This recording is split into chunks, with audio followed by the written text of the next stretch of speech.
સુરત યોગીનગર સ્થિત તિરુપતિ શાક માર્કેટ પાસે પાર્કિંગમાં થયેલી ઘટનામાં ટ્રાફિક પોલીસ સાથે યુવક અને યુવતી વચ્ચે ભારે ઘર્ષણ થયું હતું, જેના પગલે તેમને પોલીસ દ્વારા યુવક અને યુવતીને પકડી માફીનામું લખાવી છોડ્યા હતા।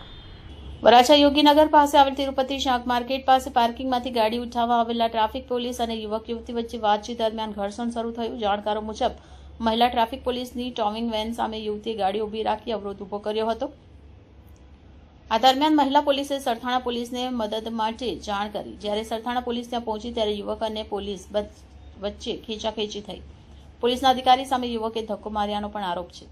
યુવકે વાતચીત દરમિયાન આક્રોશપૂર્વક કહ્યું કે હું અધિકારી હોય તો સુરતમાં એક લુખ્ખો ન હોય, દેશ માટે પગાર પણ ન લઉં, મારે નથી આવવું આ સડી ગયેલી સિસ્ટમમાં। બંને યુવક યુવતીએ સરથાણા પોલીસ સ્ટેશન લઈ જવામાં આવ્યા। સરથાણા પોલીસે યુવક અને યુવતીને પકડી અટકાયતી પગલાં લીધા હતા અને ત્યારબાદ બંને પોલીસના સમક્ષ માફીનામું લખાવી છોડ્યા હતા। આજ રોજ યોગીનગરની માર્કેટમાં નો પાર્કિંગમાં ટુ વ્હીલ મૂકેલી હતી, એટલા માટે અમારે ટ્રાફિક પોલીસવાળા અને ઘર્ષણ થયું તો અમે એ ભૂલ હવે લોકોના ઉશ્કેરવાથી અમે કરી હતી, તો હવે આજ પછી નહીં કરી અને લોકોને પણ કહીએ છીએ કે આવી ભૂલ કોઈ કરતા નહીં અને તમારું જીવન જીવો ચાલે।